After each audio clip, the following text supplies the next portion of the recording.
Man, tense neck. I think I need to have my neck pulled out of my shoulders again. Surprise! Here we are. It's going to be interesting to see if anybody's there because it's right in the middle of rush hour traffic in Dallas, Texas. But Alan and I have a little announcement to make about podcasting in 2020, about the new schedule.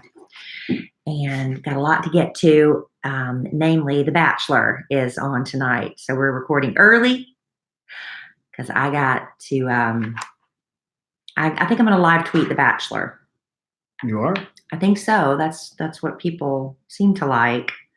So we'll talk about that. Hello, Miss Vera. Hello, Michael. Mark. Hello, Christy Kincaid Norris. I have a pimple trying to pop up. You know that little itchy spot? I have really good skin. Let me just say. I have good skin. I take care of it.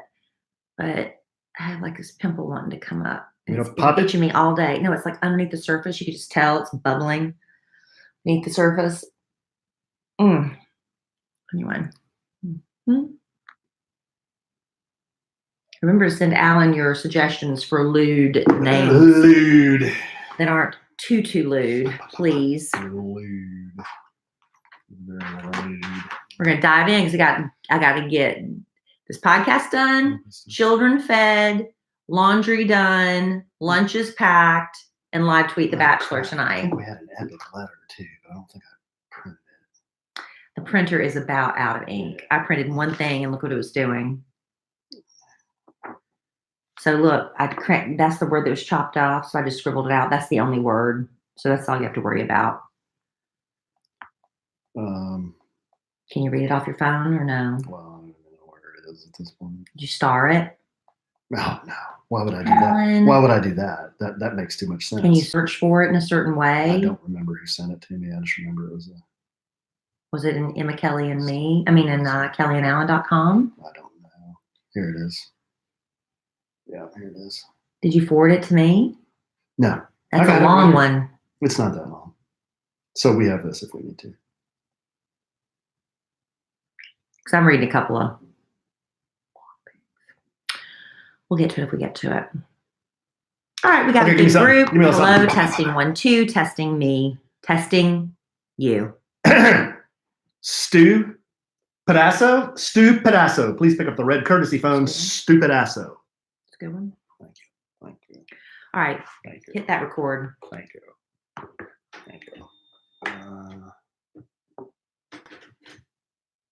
It's fine. It's just the recorder's doing something. I don't. I print the letter. Oh, I didn't know you did that. Then why'd we hit record to start? Unreal.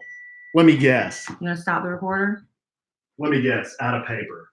This thing's always out of paper. You know why? Well, there's nothing that printed on that sheet.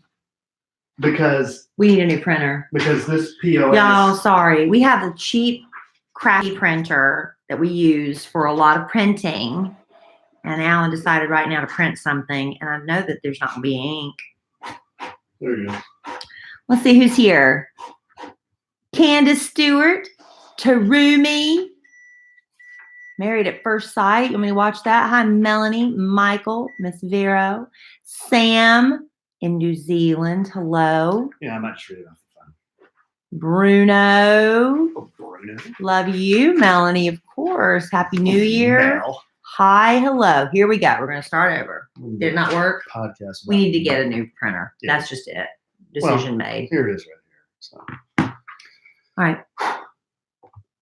Welcome to a 2020 episode of A Sandwich and Some Love. And we are kicking off a new year. Thank you for joining us. I'm Kelly Raspberry Evans. This is my husband and co-host. Hello, I'm Alan. Hey, Trey. In the house. Happy New Year again. Happy New Year. Again. We can still say that. How long are we allowed to say Happy New Year? Mid-January? End of January? I'll say it all year. All year? I'll just keep saying it. You know, Happy New Year. You know, I love the Next Door Neighbor app. Is that what it's called? Next Door Neighbor?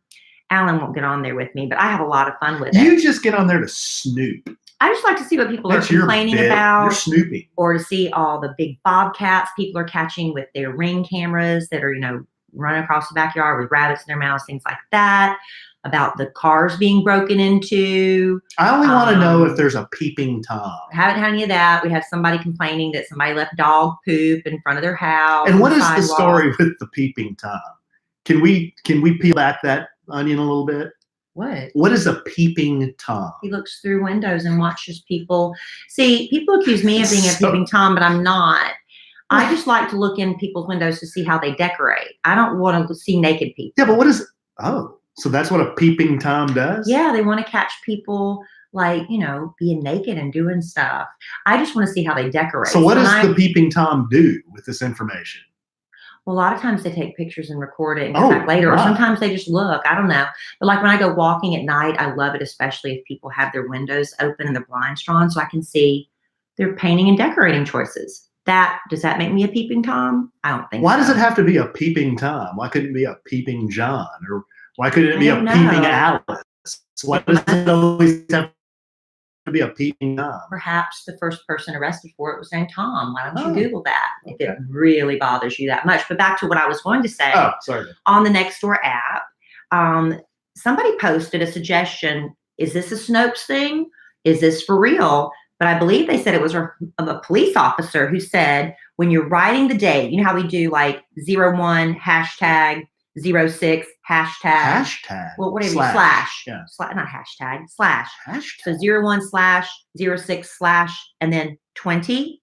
He says, don't do 20. Go ahead and write 2020, because what people can do who are trying to commit fraudulent activities, they can write like 17 on the end of that 20, and suddenly you'd be like, that wasn't signed in this was written in 2017, and it's whatever. What do you think of that?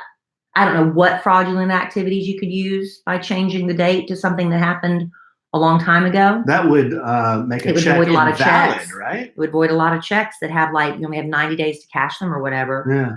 So anyway, they were just suggesting that's the kind of stuff you can get on the Nextdoor app. So 01, not hashtag, slash 06 slash 2020. Just write it out all the way. That's value add from a sandwich. There you go. That's just a little extra. Good job, babe.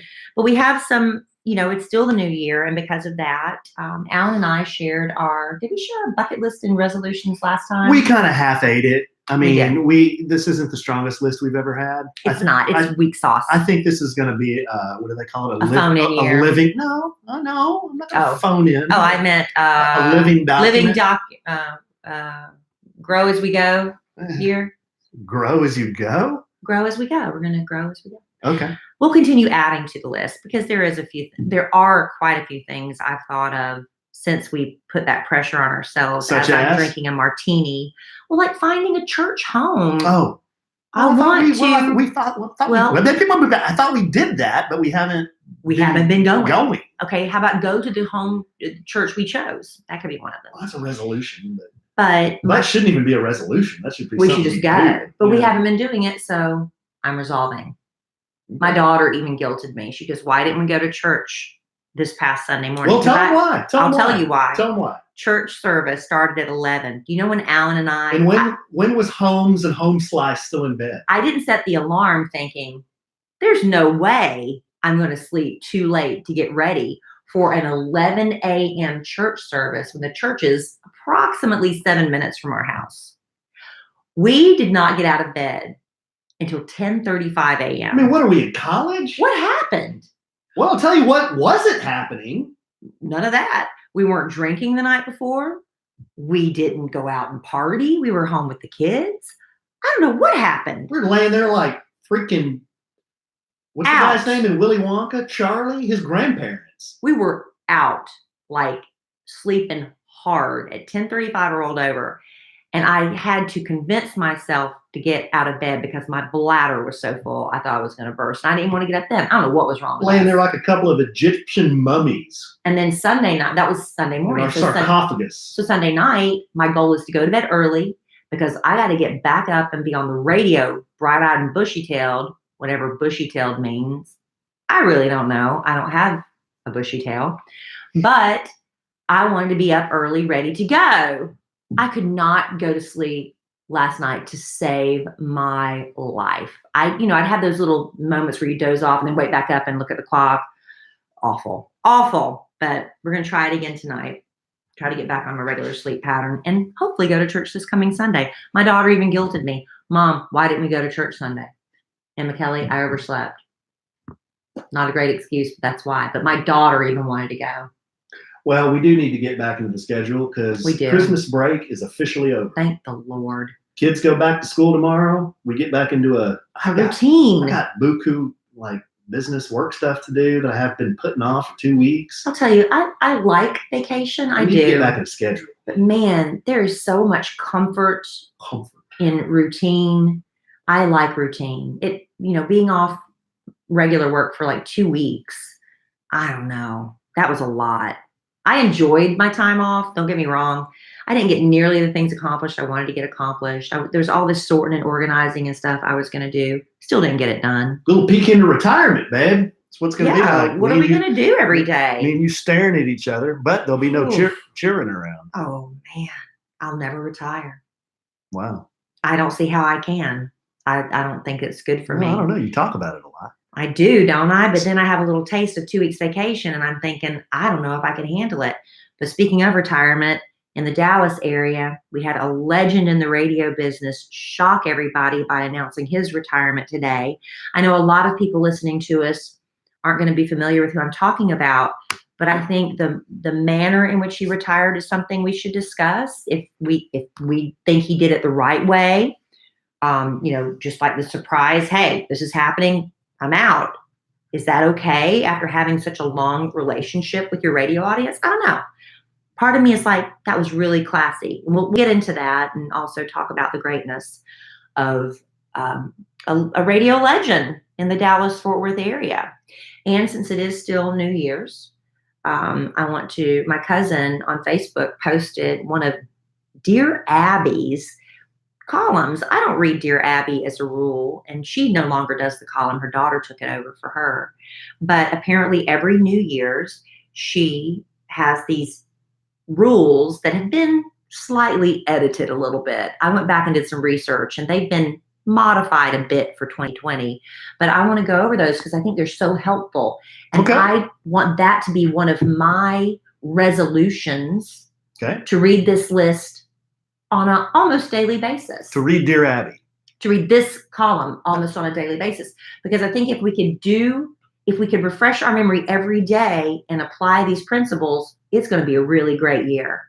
Okay. So I want to get to that too. I'm all for that. Anything you want to bring today? That's a lot. I mean, I know it doesn't sound like a lot. Let's see how much we get through. I've been listening to a really great true crime podcast. If we don't get to it this time, that's okay. I'll save it for last time. Alan's finally joining me on the true crime podcast bandwagon. I just had to find one that I was interested in.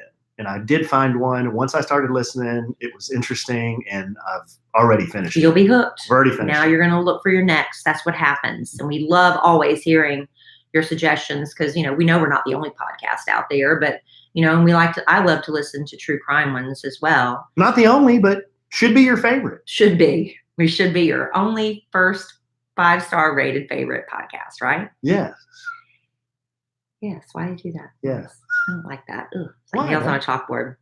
Anyway, I want to tell you real quick before we get started that the FabFitFun winter box is on sale right now. FabFitFun? Yes. Now, in the winter box, I got the makeup eraser cleansing cloth. My Aunt Velma actually introduced me to this cleansing cloth a long time ago. It's this pink cloth. Maybe you've seen it on TV where it takes off all your makeup with no chemicals. It's just water. It's incredible. And then you just throw it in the washing machine and all your mascara and everything just comes out. It's brilliant. I got that in my FabFitFun box. I've been using it on the reg every day. And also the Dry Bar Prep Rally Prime and Prep Detangler. The Dry Bar, known for their blowouts. I got the detangler. I'm using that. Awesome. I also got this beautiful Paper Source floral planner, a 12-month floral planner. This thing was so lovely. Now, this is the thing about FabFitFun. I already had my planner for the upcoming year, 2020, but FabFitFun, they sent me a beautiful planner. I was able to gift that to my niece for Christmas. So that's the thing about FabFitFun. Sometimes 99% of the time is stuff I want to keep for myself, but sometimes it's like, hey, I want to gift this to someone else. FabFitFun is a great gift for yourself. It's full size premium beauty, lifestyle, fitness, home, wellness products sent straight to your doorstep every season. So you know that Christmas feeling you get when you get surprises and presents? This happens, that Christmas feeling, 4 times a year with FabFitFun. Like I said, it's great as a gift to give to someone else, maybe someone that's gone off to college, a gift to give yourself. Self-care should be all about that in 2020. Plus, with your membership, you get FabFitFun TV. On there, you get workouts updated seasonally, a lot of exclusive content, members-only sales. You can get deep, deep discounts on the products you're going to know and love with FabFitFun. And FabFitFun is a seasonal subscription box with full-size beauty, fitness, fashion, and lifestyle products. And it retails for $49.99, but always has a value, babe, over $200. Well over in my case. Use coupon code Kelly, okay, Kellie, for $10 off your first box at www.fabfitfun.com. Use coupon code Kelly, Kellie, for $10 off your first box at www.fabfitfun.com. You know, you don't have to say the W's, babe. I am by the book. You don't have to say the W's. worldwideweb.fabfitfun.com. Don't have to say the W's. All right, let's start first because I might start crying with the retirement announcement. Let me start first with the Dear Abby, and you can chime in if you'd like. It's just oh, can I? Yes. Oh, if you'd okay. like. Thanks. Stop me Thanks. or let me read through it and then comment. Oh, Whatever you feel. Okay. Okay. So this was her New Year's column. Apparently, this is an annual tradition, and she's been doing this for years and years. Like I said, I looked back at an old column. It was way more lengthy. That's why I'm reading the current edition of it, but it's still the same basic ideas, edited just a bit. Lengthy. So she says, this is her daughter, actually. Welcome to 2020. The new year has arrived, and with it, our chance for a new beginning. Today, we have an opportunity to discard destructive old habits for healthy new ones. And with that in mind, I will share Dear Abby's often requested list of New Year's resolutions, which were adapted by my late mother, Pauline Phillips, who was the original Dear Abby. And this was actually based from the credo of Al-Anon. Excuse me? Yeah, she like took the, like Alcoholics Anonymous, Al-Anon has a credo as well as, Alcoholics Anonymous. Why can't I say Alcoholics Anonymous? Alcoholics Anonymous? Is that right? Alcoholics Anonymous? What is it? Alcoholics Anonymous. Yeah, they have their own list. This is apparently Al-Anon. Anyway, here we go. Just for today, I will live through this day only. I will not brood about yesterday or obsess about tomorrow. I will not set far-reaching goals or try to overcome all of my problems at once. I know that I can do something for 24 hours that would overwhelm me if I had to keep it up for a lifetime. Just for today, I will be happy. I will not dwell on thoughts that depress me. If my mind fills with clouds, I will chase them away and fill it with sunshine. Just for today, I will accept what is. I will face reality. I will correct those things that I can correct and accept those I cannot. Just for today, I will improve my mind. I will read something that requires effort, thought, and concentration. I will not be a mental loafer. Just for today, I will make a conscious effort to be agreeable. I will be kind and courteous to those who cross my path. I will not speak ill of others. I will improve my appearance, speak softly, and not interrupt when someone else is talking. Just for today, I will refrain from improving anyone but myself. Just for today, I will do something positive to improve my health. If I'm a smoker, I'll quit. And I will get off the couch and take a brisk walk, even if it's only around the block. Just for today, I will gather the courage to do what is right and take responsibility for my own actions. Now, if you read that every day as a refresher course and really adapt those or adopt, is it adapt or adopt? Are you going to correct me? Adopt. Now, should you have done that if you read that thing and not corrected me? You asked me. I did ask you. But isn't that great? You don't dwell on the past. You don't obsess about the problems of the future. You just concentrate on today. You're kind to people you meet. You do something positive for yourself. If you have a bad habit, just for today, I'm going to kick it. Guess what? By the end of the day, you might fail. But you know what? You wake up the next morning, you say, just for today, I'm only going to concentrate on how I can be the best me today. I love that. Yeah, I do too. I agree with that. That's kind of the live in the moment mantra. What is it? Carpe diem, seize the day. Well, that seize the day. But yeah, I mean, that's like not looking too far back to things you can't change. And just for today. Looking too far forward, you can't change the future either. Well, I think that's what happens. Like, okay, like for just getting up off the couch. And Well, walking around. you can affect the future. Okay. You can't change the future. So like people, New Year's resolutions, the gyms are packed. People are not just, starting the Couch to 5K program. They're out there running at 4:00 in the morning because they are so motivated right now. And I'm going to get in 3 miles before I go to work. And what happens is you try so hard to do so much that you end up just quitting. But if you can just for today, just get up and do something. Walk around the block. And I've been trying to do that with Larry. Just walk Larry, and I didn't get to do it today because I was running around with my daughter all day. But just make those little changes for today. I thought that was very powerful stuff. It is powerful because remember last year when we both had this weight loss goal and program in front of us, and when we started, we knew that we had 2 or 3 months in front of us. And I think we didn't get overwhelmed because you remember how we just took it like we did. We took it day by day. We started with meal number 1. Not a lot of fun. Lunch number 1, not a lot of fun. Lunch or dinner number 1. First day, not very much fun. Second day, not very much fun. But we got through each day. Third day, not great. But then it started to get easier. 4th, 5th, 6th, 7th. Oh, we've done it a week now. But we just took it every day, one day at a time. That's kind of what she's saying here. Yeah, just concentrate on today. With positive improvements to your health. Yes. Yeah. But so anyway, I thought that was makes good. sense. No, I think I'm it's going good. to print that out, and I'm going to try to read that every day. Oh, so you're gonna do this? Well, yeah, I'm going to try to read it at least, and I'm going to fail a lot. We all fail, right? Every day. That's part of life. But that, and like the 4 agreements we say we're going to read every year. Going to read that. I'm just going to try. I'm going to try really hard because I have found, and I fall into this temptation, and I just get so mad at myself after the fact. I've come a long way, I think, but I used to be really bad about talking about other people. And I really, when I was a younger person, I was a teenager, one of the best, most fun things I used to think in the world was to go with my friend Angie. We'd go to the mall, and this is embarrassing. This is what we used to do.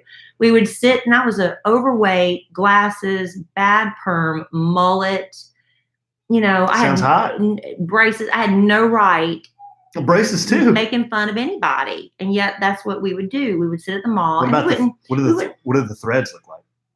Threads? Yeah. Oh, it was the 80s, so I was wearing jelly shoes and crop pants, and I had my bangs dyed blonde like Duran Duran and vests. It was awful. How about the makeup? Probably blue eyeshadow. Sweet. Anyway, we would sit there and we wouldn't go up to people's face and say, ha ha, you're so, look at you, da da da. But we would make fun of people behind their backs because it made us feel superior, right? You make fun of other people to build yourself up. And that's wrong because what it does is it made me feel so bad inside.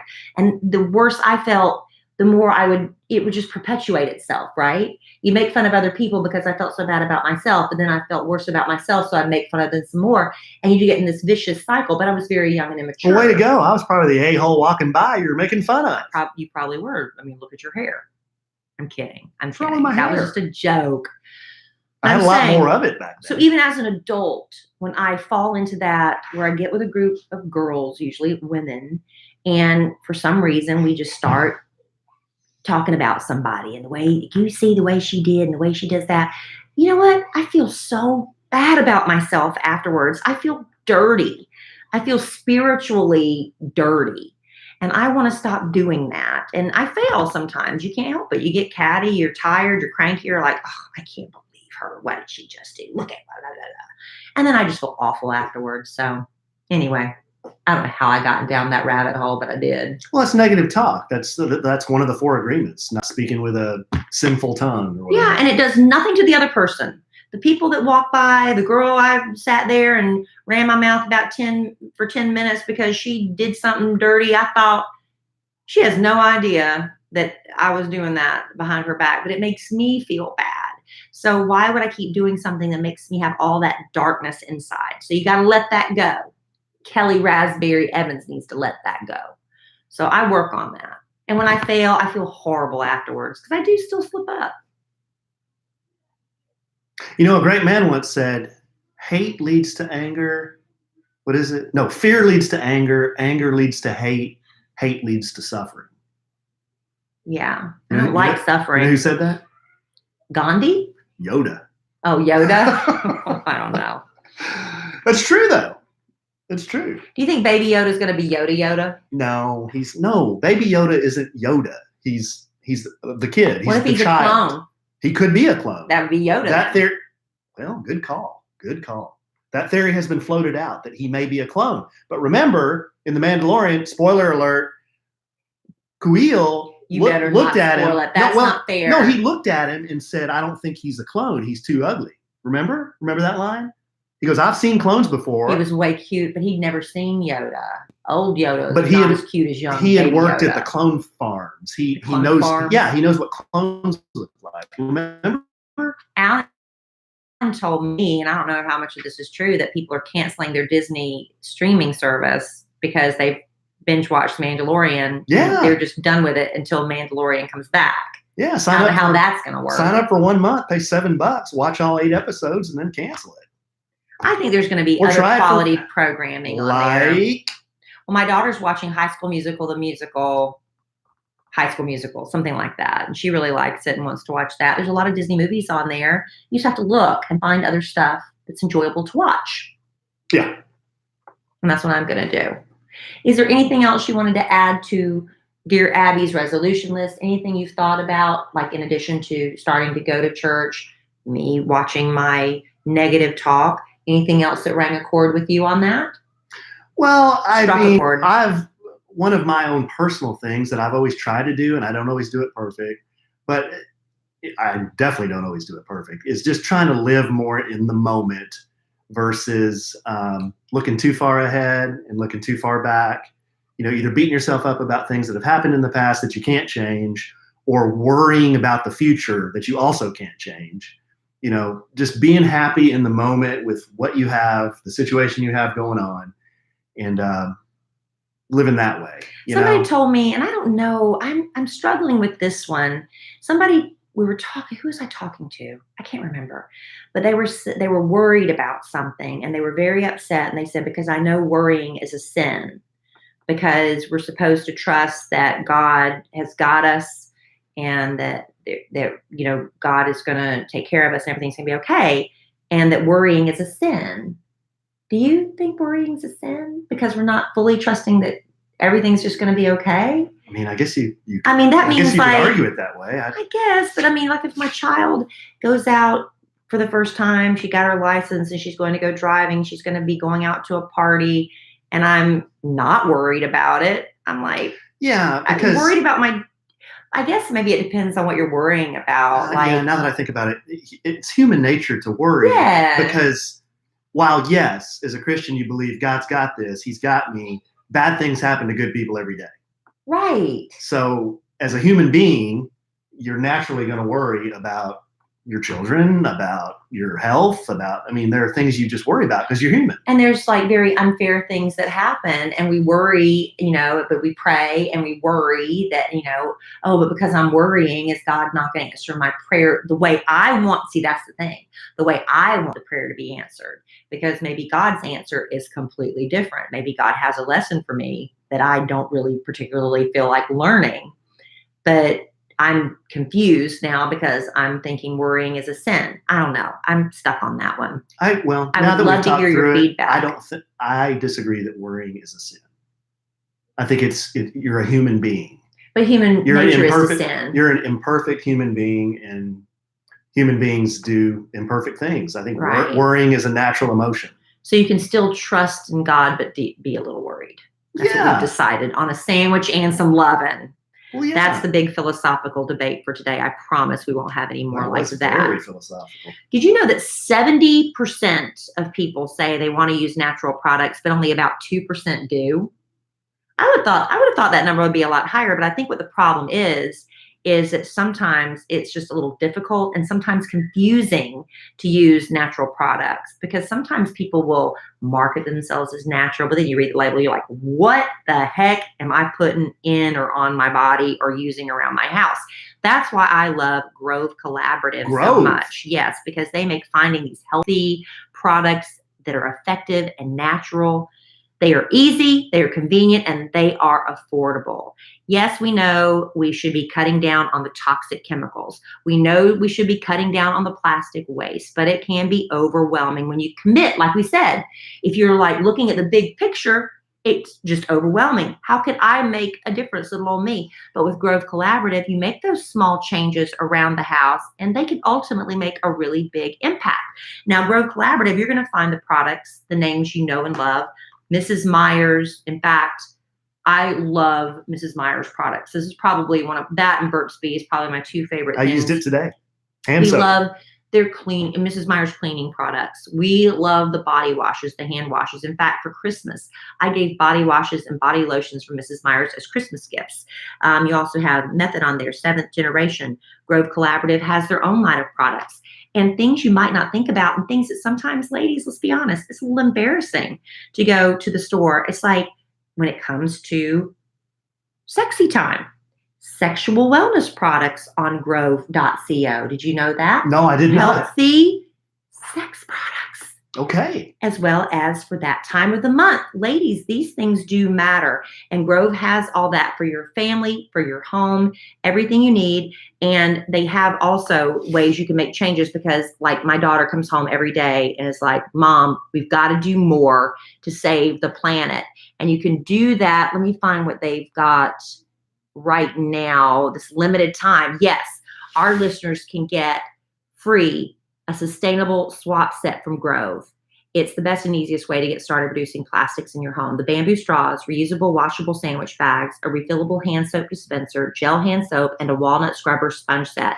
A limited time, like I said, our listeners get all that for free with your first purchase. They also have fast free shipping on your first order. So I want you to join me and over 2 million other households who shop at grove.co for their healthy, sustainable home essentials. And make your home more sustainable this new year, now for a limited time. When our listeners go to grove.co/Lovin, you'll get the free 5-piece set from Grove so you can easily swap out plastics. Plus, you'll get free shipping and a free 60-day VIP trial. Go to grove.co, not .com, .co/Lovin, Lovin, to get this exclusive sustainable swaps offer. That's grove.co/Lovin, Lovin. Not .com. Not .com. Why are you refusing to put on your glasses? I don't know. I panicked. And to be, I just shooed the kids away. Yeah, I'll pull back the kimono. Here, while we were doing the advertisement, Two giggling monkeys. I had 2 giggling boy monkeys shaking their pawits at me, which is Filipino for bottom. Yeah, I just shooed them away while you're reading. I was like, go away. We have French doors here giggling. in the studio, and they were giggling and shaking their pawits. It's a tad distracting. Yes, but we fought through it, as we usually do. Well, today my phone started blowing up. I was driving home with Emma Kelly and heard the news that a legend in Dallas radio surprised everybody by announcing today he is retiring. His name is Mike Reiner, the Old Gray Wolf. When I came to Dallas to begin my radio career with Kid TRADOC, I had already been in radio starting at the age of 19, but I didn't get my job in Dallas until I was just turned 27. I was very immature and naive coming to the big city, but I remember listening to The Ticket. I loved listening to the Hardline in the afternoons. I did morning radio, still do. But Mike Reiner was on there, and I just adored him. I had a huge crush on Mike Reiner. Every year on my birthday, this will be the first year that Mike Reiner doesn't tell me happy birthday on my birthday, but just the sweetest man. I've had a crush on him forever. So he started The Ticket. He's one of the founders of The Ticket. He did it in 1994, the same year I joined. Last year I had my 25th anniversary. So all year The Ticket celebrated their 25th anniversary on the air. They went away for vacation at Christmas, took a long break, like 4 weeks, right? Yeah. 4 or 5 weeks, like 20 days, really long vacation. They stopped before like the NFL playoffs. They stopped before we went on vacation. We were Yeah. on vacation for 2 weeks and we were on vacation for a long time. That's a long time in radio world because, you know, people are faithful, but you gotta come back, you know. But today, their first day back on the air, apparently the morning show was notified of this announcement. And then when it was time for Mike Reiner's shift to begin this afternoon, they played the audio from a video he made, a 6.5-minute video announcing he's done. He's retired. We're coming up on the 26th year, his 26th year anniversary at the Ticket. Now, Mike Reiner is 69 years old. He wanted everybody to know he's absolutely fine. It's not a health issue. He said he's been toying with the idea of retirement for a while. He's talked to some people who have retired before him, and he was just saying, you know, how do you know when it's the right time? How do you know? And they all said the same thing. You'll just know. You will know in your heart, in your spirit, that this is the time. And he said for him, he realized that while he was on Christmas break, which I was like, wow. So he announced it on this video, wore a suit jacket, sat on a chair in a long hallway. I don't know if he was at home or not. I don't know where he was. Did the video, and then he just got up and walked away. Clip, clop, clip, clop, clip, clop. His shoes going down the hallway, and they turned the mic up so you could hear those clip clopping heels going down the hallway. And I'll tell you, that is a very effective tool that Kid Craddock used to use with the clip clop heels walking away, but it works every time. I started crying. Did you really? I started crying because he just walked away, went down the hall, opened the door, and was out. And that's the way he went out. He didn't give any warning. I don't know how I feel about that because, you know, I have a 25-year relationship, the same as Mike Reiner with his audience at the Ticket. I have the same one with the Kid Craddock Morning Show based out of Dallas, Texas. If I recorded a video like that and just said, y'all play this, I'm not coming in. I mean, it was really touching, and you do what you want to do, but I don't know how I felt about that. What did you think? Well, a couple of things. So I'm with you. Mike Reiner is like a legend. And I love video. him. And I'm not bad-mouthing. I'm just questioning, was that? I actually, when I moved to Dallas, that was the first radio that I listened to. And we've talked about this a little bit on our podcast because people ask me sometimes, did you know Kelly when y'all met? And I would say, well, I knew of her name, but I didn't listen to Kiss FM. I listened to the Ticket. Right. When I first moved to Dallas, it was Guys Talk, sports radio.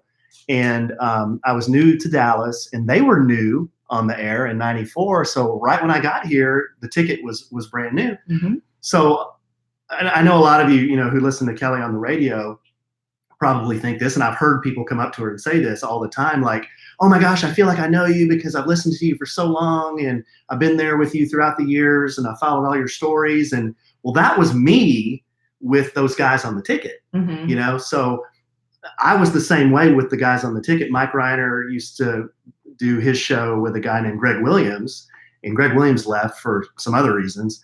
But Mike Reiner has been there from 1994 until just he retired, right before Christmas. Retired today. Yeah. I listened to the Ticket probably from 94 to the mid 2000s. And then I just kind of moved away from it because I started listening to more music and I just wasn't interested in sports radio as much anymore. But when you ask, did you think the way he did it was appropriate?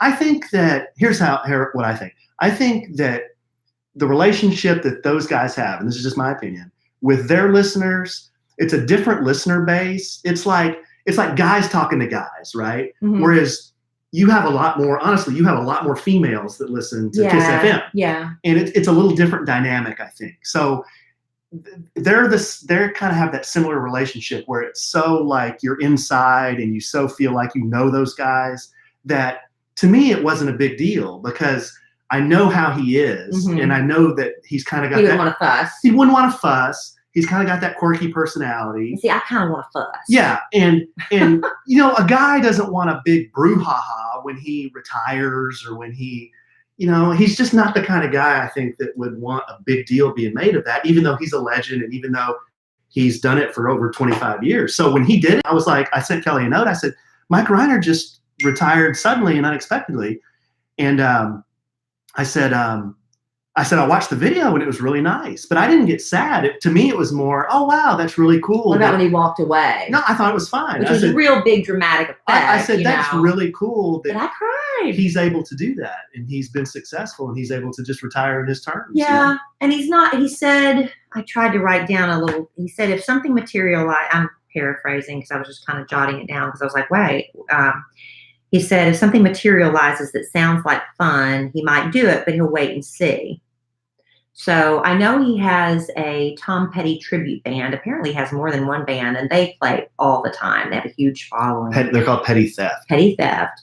And so we're going to have to go and see them play. I've seen them play once or twice, but now I really want to go because I want to hug his neck. But Deontay, my friend Deontay, is the one that initially told me, because she listens to them religiously every afternoon, so she's really upset. But she said that they were talking that he's going to come back in person, and kind of visit with them and in person at a future date, but just not right now. Yeah. Well, but it's such an interesting time for him also to leave because they're getting ready to have a huge upheaval in the Cowboys organization. And, with the new coach announced. Yeah, I flipped it over on the ticket after Mike Reiner announced it. Yeah. And they were they're trying to talk about that, but his other co-host, his name's Corby Davidson. If you ever listen to the ticket, you're familiar with these guys. But they sounded a little out of sorts, like they were scrambling a little bit, and they weren't even talking about the Cowboys' new coach. They were talking about Mike. Right, and that should be the number one topic, but not when your mentor, your boss, your creator just retired out of the blue. It would be similar to, and a lot of our audience would be more familiar with, Kid Craddock. It'd be similar to him just getting up and saying, I'm out. I've had enough. I'm done.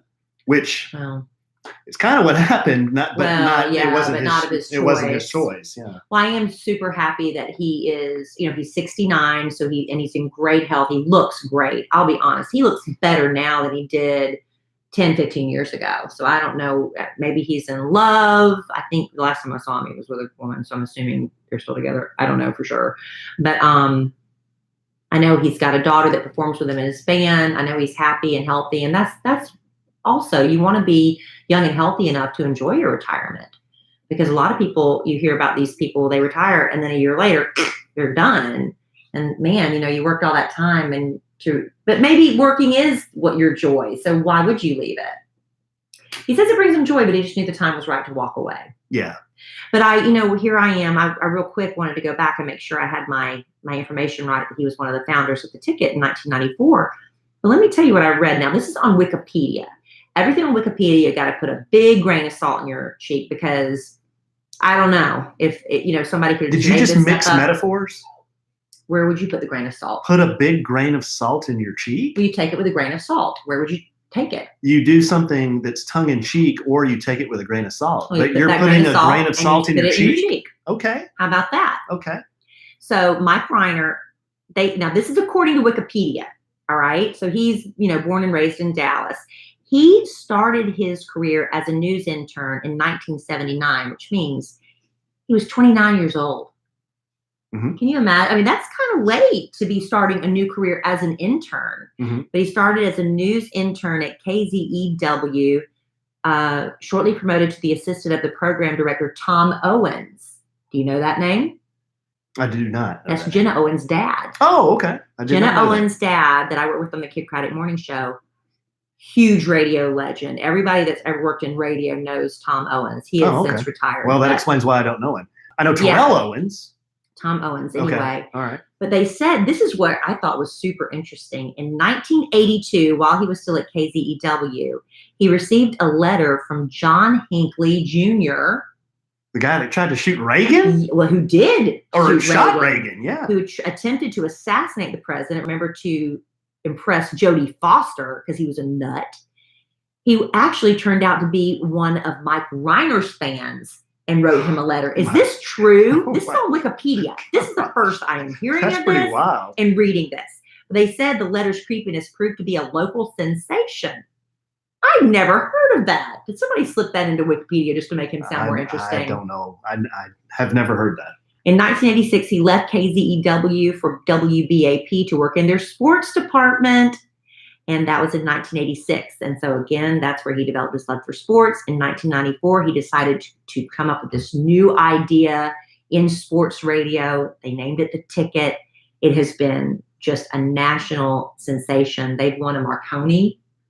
That's the highest award you can Yeah, receive. he's in the Texas Radio Hall of Fame. Yes, he is in the Texas Radio Hall of Fame. That's a bucket list for me right there. Well, there you go.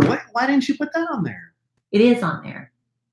You put that on your bucket list? I did. Well, you didn't tell me. Because it seemed a little braggadocious to say I was going to try that. It's in the book. It's right there. Well, it is braggadocious, but that doesn't mean Babe, I want to be in there. It doesn't mean it shouldn't be wrong? on there. No, it's not wrong.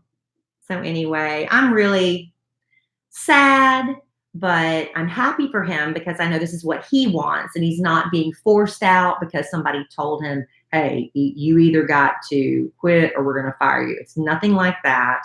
I was a little bit like, oh man, I don't know if I would do it that way. I would want probably the build up. I would want what's that TV show, This Is Your Life, where they bring people in with these mystery voices. Hi, Kelly. I worked with you back at the morning breakfast flakes back at Florence, South Carolina. Do you know who I am? And then I'd be like, oh my God. So you want a big brouhaha, I always want a big production. Do you know me? I want dinners, right? And I want awards and plaques and bouquets. Yeah, I think that's I want stuff named in my honor. I think that's the opposite of Mike. I want the sign when you go into Florence, South Carolina, to say "Home of Kelly Raspberry Evans," just like Vanna White has when you go into Myrtle Beach. You should probably already have that. Why does it not have that? Right? Can somebody living in Florence, South Carolina make that happen for me? Home of Now, I did have, when I said this before, not even tongue in cheek. How do you not have your name on the side? I'm the mayor of Maybank, Texas. You don't have your name on the side? I wanted to say home of Kelly Raspberry Evans when you cross over the line into Florence, South Carolina. Granted, 99% of the people who cross over that line would be like, who's Kelly Raspberry Evans? But for that 1%, that'd be a big deal. Yeah. That would be a big deal. That's a lifetime bucket list. I don't think it's going to happen in 2020. Yeah. Well, sad to see Mike go, but a lot of the things I say to this day are because of that silly radio station. And like even we stole some stuff from you. Absolutely, you couldn't help it. Even on the podcast, I still save that is for the ticket. They used to say mark that, but yeah. No, they changed it to mark that after we stole save that. Oh, okay. Well, I always heard it as mark that. Save that. But like Greg and Mike would always use the word like whipped or beat down, or those are things that like I say today because I got. And why you get talk like this when you say something embarrassing? That's what they do on the ticket to mask their voices. Yeah, yeah. So yeah, I'm influenced by those guys a lot. They were so funny. Let's find out when Petty Theft is performing, and let's do a date night, okay? Sure. And your wife might get real sloppy drunk and cry a little bit, but just throw my drunk button. Seen that many times. Send me home. Been there, done that. Well, Mike Reiner hasn't seen me been there, done that. He deserves that before he goes out in a blaze of glory. Many times. Now, did you want to read your letter? Because I know you said you brought something. Oh, we have a letter. This is that Alan tried to print, but our printer is crap. We have a home printer. We use it too much. It's always out of ink. It's always spitting. It's just, we're over it. So Alan's going to read it off his phone instead. This is a love letter. So I'm gonna read it for you, but then I'll chime in because this is basically I was reading it, and this is really long. It's not though. It just looks that way on the screen because it's on my phone. Okay. Here's a letter from Rothy. Oh, like the shoes. She says, "Dear Gracie Award-winning Kelly Raspberry Evans and not at all chopped liver Alan Evans. Yes, I like that. You can call me Rothy. I'm writing to you because I'm struggling with a life-changing decision, and I respect your advice. I got married this last November. For reference, I'm 30. He's 35. He's an up-and-coming pilot. He's currently in the stage of being a flight instructor, which he will do until he reaches the required hours that he needs to become a pilot for a regional airline. Mm-hmm. Then he wants to fly commercial jets after that. Being a flight instructor took him to Colorado in September of 2019, 2 months before our wedding. Right, got married in November. Bad timing. I'm in Texas, and I always assumed I'd join my husband wherever he goes with his job after we got married and after my apartment lease is up here in Texas. Well, we're married, and the apartment lease is up in February. We talked about how hard it'll be me leaving Texas. Both our families are here, and I have never lived anywhere else or away from my family, so it'll be quite an adjustment. And I thought we needed to end the conversation on the same page of, yes, it'll be tough, but it's happening. But as I drove him to the airport after his Christmas visit home, he basically told me we need to talk more about it because he isn't sure I should leave Texas. His reasoning is he's worried about how homesick I'll be and worried over the fact that I will be leaving. She has a really good job, and there's no guarantee of her getting an equal job like that in Colorado. Mm-hmm. Okay, so he says he's thinking maybe I should continue living here while he lives away, and he'll just visit. For how much longer? He says it would be that way until October or November of 2020, and then he thinks he can move back to Texas and just commute. Okay, so I'm kind of paraphrasing some of this. She's skipping because it was a long letter. I told you. Okay, she says this upsets me because it makes me feel like he doesn't mind being away from me and is totally fine living apart. I feel very emotionally immature and insecure about this, but it's true. He says he doesn't like the long distance either, wants to be together, but it seems like that's not true when he tells me he thinks it might be better for me to stay here.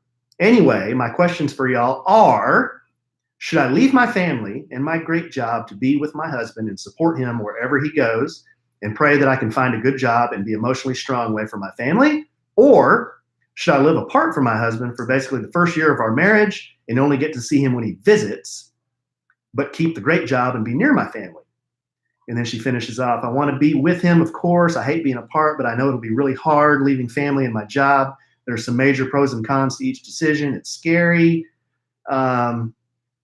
Please let me know what you would do if you're in my shoes. This sucks all the way around. It sucks. The timing couldn't be worse. I wish he was a little bit more wanting to be together.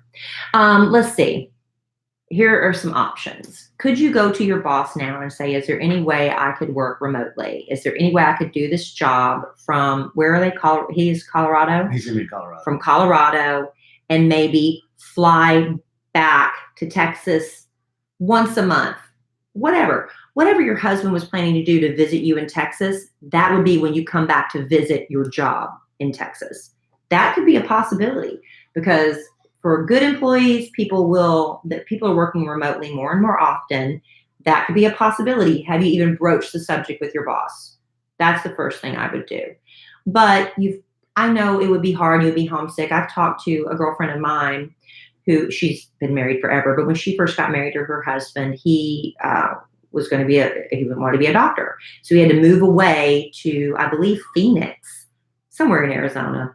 That's beside the point, but it was not from her home. She had to leave all of her family, all of her friends. The only person she knew was her husband, and she was pregnant. She sat home and ate her feelings for like a year.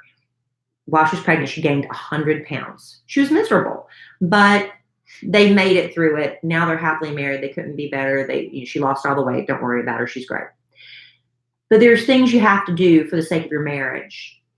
A lot of people are good with separation. I know people who, if they were under the same roof, their personalities, they would self-destruct because they need that independence to be a separate like that. This doesn't sound like the case for you. So I would make every effort I could to be where my husband is. And if he is kicking and screaming and throwing up roadblocks every time you turn around, I would really be questioning where his head is as far as what he thinks marriage is supposed to be. I don't get the feel from what she says that he's doing that. It's more of a, hey, we can do this. I just got to go do this training for a little while and then I'll be back. Do you think he's just afraid she's going to get there and he's going to have to deal with her moping and whining and pouting all the time and she's going to be a constant drag? I didn't pick that up. Well, you got to read these things. That could be a concern. See, that's why I'm the love expert, Alan. You have to read between the lines of these letters. Yeah, my opinion doesn't mean it. No, it does. But it does mean a lot because you bring a different perspective. I'm kidding. What and I'm with you because I don't like the feel of, if I were, maybe I'm old fashioned, maybe I've never had to do this, maybe I just don't like the feel of, if I were getting married for the first time and then I have to not be with my new spouse for almost a year. To me, that wouldn't be healthy. That's just me. It's not healthy. Because that's those are some formative bonding. There's lots of experiences you do in your first year. You're still really excited about being married, and you're doing things together because you just got married, and there's a lot going on that first year. And to me, it would be super important to be together. So my first thought was, like you say, what did you say? Can you work remotely? Yeah, and then you fly back to Texas to visit your job once or twice a month. The corporation I used to work for, this actually happens a lot, where there could be two people working for the same company and one gets transferred. The other has to figure out, well, crap, now what do I do? I got a really good job here. I know that the corporation I used to work for, and I know a lot of them are like this. If you talk to your manager in your HR department and tell them this is what's happening. My spouse got transferred either from this company or another company, say, and I really love my job here. I've done a good job here. I'm not expecting you to hold my job open for 8 months or a year, but I'm going to be back here in a year and I want to come back here and work. Mm-hmm. A lot of times they'll take you back. You'll have to go through the interview process again, but you've already got an in because you've worked there and you've done a good job there. So you've got more of an in than an outside candidate because you were there. So if you ask them that, a lot of times they'll consider it. Could his mindset be that he just doesn't, like, maybe he is filled with guilt? Like, I am going to wreck her world we can make it just a year, 10 more months at this point. We can make it. I'm going to wreck her world. I'm going to take away all of her security. I'm going to be the only thing she has. She's going to be miserable and sad, and I don't want to be responsible for that. Could it be part of that? Could he be thinking, I'm being chivalrous by allowing her to stay in Texas while I'm in Colorado? Maybe, but don't think so. I'm a Leo. I like affection. I'd rather be with my spouse for the first year than say, it'll be okay. You'll be all right. You'll be all right there, and I'll be all right here. It'll all be okay. I'll come once a month and see on the weekends. To me, that's just not real healthy. And it was so early in the letter, and I apologize. Can you remember why he has to be in Colorado for what he's doing? Because he has training. But he can't be trained in Texas? Apparently not. Because before Alan, I dated other men. And there was a man that took a lot of his pilot training in Texas, in Addison, Texas. And I know John Travolta, Harrison Ford, who are celebrities who happen to be pilots, they come to the Dallas-Fort Worth area, slip in a lot of times because they have to do training here. So I know there's training offered here. So I'm just wondering why he has to be in Colorado. She didn't say. Maybe there is a reason that he has to be in Colorado. But, every once in a while, part of the biblical aspect of getting married is you forsake all others. You leave your mother, you leave your father, you cleave to your spouse. I am paraphrasing because I haven't read that passage in many, many years. But yeah, you're supposed to cling to your spouse. There's not a lot of clinging going on.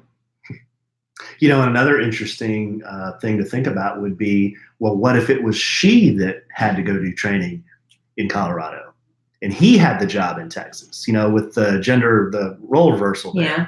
Would he want to follow her there to Colorado, or would he say, nah, you go on to Colorado. I'm good here in Texas, because I got a job here and my family's here. You go on, she's kind of caught like, what should I do? Like, it seems like he's really adamant that no, you can stay there and it'll all be fine. That's what I'm saying. How adamant is he that you not pursue? That's my thing. It's like, how adamant is he about, no, you stay put.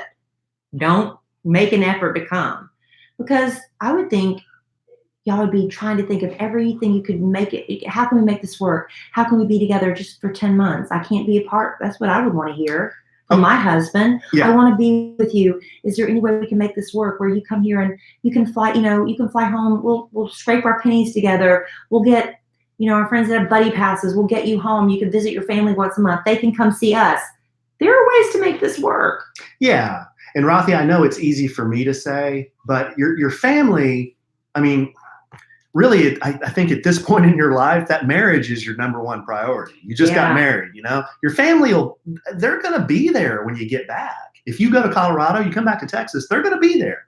Now, the job, that's also easy for me to say. Oh, see if your company will let you come back. No, you have to explore the possibilities. Yeah, there's a financial impact to your decision and what Yeah. you're doing here. But let me tell you too, and I've worked a lot of different jobs. There's always going to be a job there for you. If you're a good worker and you've got good experience, you can find a job either there in Colorado or when you come back to Texas. I mean, you'll be able to. I really believe that. I've always believed that. But if you're good, people will hire you. So we believe in you, Rothy. I don't know. It's a tough one, but let us know what you decide to do. But you do need to explore the possibilities and the options of being with your man. Newlyweds should be together. That's my opinion. And I know that doesn't always happen. It doesn't always happen. Think about people who are in the military. Yeah. They get married, and that's just part of their job. Is you can't follow your man over, to these horrible conflicts and things like that. Sometimes you can, sometimes you can't. Yeah. And that's part of the, so we're just talking about this particular isolated situation. Right? And these opinions are ours. And ours alone. They may not be what you agree with. Right. And if you have a different opinion and you have something that worked for you, we would love to hear from you, and we will share it on the next podcast. You can email us podcast@kellyandallen.com, KELLIE and ALLEN.com. All right. Now, if you've been listening to A Sandwich and Some Lovin' for any amount of time at all, you've heard us talk about FrameBridge. By now, you know they make it easy and affordable to frame your favorite things, from art prints to posters to all the travel photos that have been just sitting there on your phone. What are you going to do with those? Well, you upload them to FrameBridge. Here's a reminder of how it works. You just go to framebridge.com, upload your photo, or if you have a thing like that art print or a special baseball you caught at a game with your grandfather or something, they'll send you the packaging to safely mail in those physical pieces. You can preview your item online in any frame style, choose your favorite, or you can get a free recommendation from their talented designers. They are so helpful. And then their expert team at FrameBridge custom frames your item, delivers it finished directly to your door, ready to hang. Everything's included. You don't have to screw anything in. I hate that when it comes with all the stuff in a little Ziploc bag. You got to do it yourself. It's ready to hang. And instead of the hundreds you would pay at a framing store, FrameBridge's prices start at just $39. All shipping is free. And plus, our listeners get 15% off their first order when you go to framebridge.com and use the code SANDWICH. You know what they did for 2019 at FrameBridge? What'd they do? They sent over to us a list of the most popular places that their FrameBridge customers framed in 2019. Apparently, FrameBridge customers do a lot of traveling. Just the top 5 real quick: Big Bend, Machu Picchu, the Golden Gate Bridge, Yosemite National Park, and the Eiffel Tower was the #1 most framed location from FrameBridge customers in 2019. What's going to be the top in 2020? Are you going to make the list? Oui, senor. Whoa. Huh?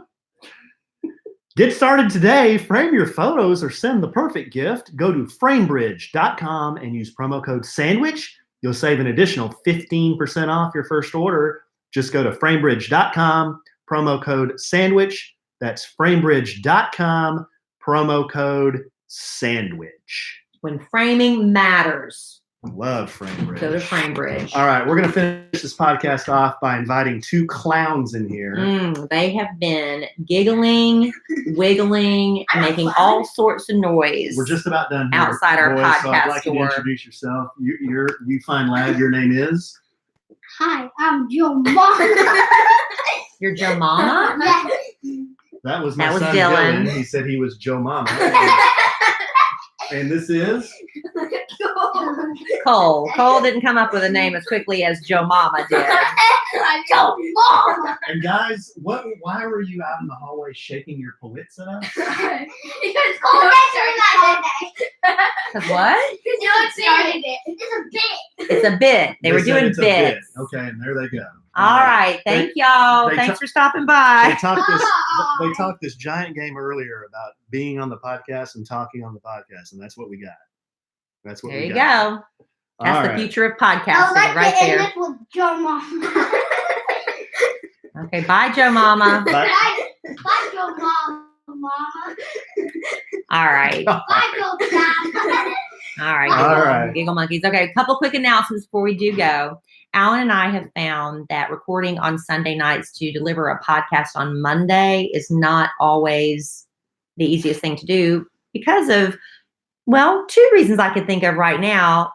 Joe, Mama, and Cole standing right behind me. We have the kids a lot of times on Sunday nights, and I know tonight they're out of school still for Christmas vacation. That's why they're still here. So it's not always feasible for us or easy for us to record on Sunday nights for a Monday delivery. So what we're going to do moving forward in 2020 is we're going to be delivering you a hot, fresh episode of A Sandwich and Some Lovin' on Tuesdays and Thursdays. Now, we can sometimes record on Sunday nights, but we just didn't want to keep disappointing you if you were expecting a Monday podcast and then it wasn't there. So that's been the main reason we've had to kind of just Sunday night obligations, right? So Tuesdays and Thursdays, right? Tuesdays and Thursdays. For 2020. That's what we're doing with the new podcast.